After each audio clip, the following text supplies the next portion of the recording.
يا أيها المزمل قم الليل إلا قليلا نصفه أو انقص منه قليلا أو زد عليه ورتل القرآن ترتيلا إنا سنلقي عليك قولا ثقيلا إن ناشئة الليل هي أشد وطئا وأقوم قيلا إن لك في النهار سبحا طويلا واذكر اسم ربك وتبتل إليه تبتيلا رب المشرق والمغرب لا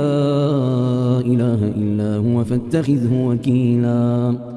واصبر على ما يقولون واهجرهم هجرا جميلا وذرني والمكذبين أولي النعمة ومهلهم قليلا إن لدينا أنكالا وجحيما وطعاما ذا غصة وعذابا أليما يوم ترجف الأرض والجبال وكانت الجبال كثيبا مهيلا إنا أرسلنا إليكم رسولا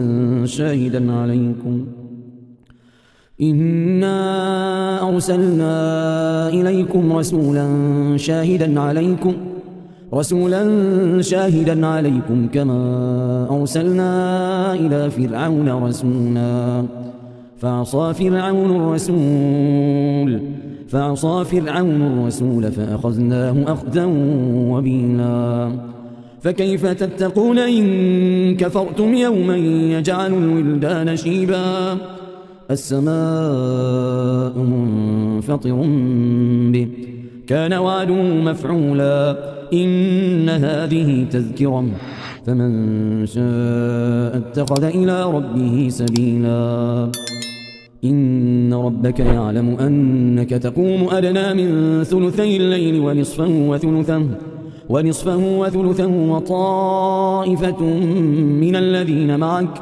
والله يقدر الليل والنهار علم أن لن تحصوه فتاب عليكم فاقرؤوا ما تيسر من القرآن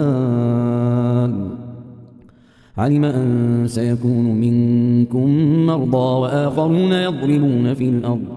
وآخرون يضربون في الأرض يبتغون من فضل الله وآخرون يقاتلون في سبيل الله فاقرؤوا ما تيسر منه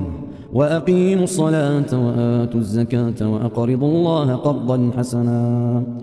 وما تقدموا لأنفسكم من خير تجدوه عند الله هو خيرا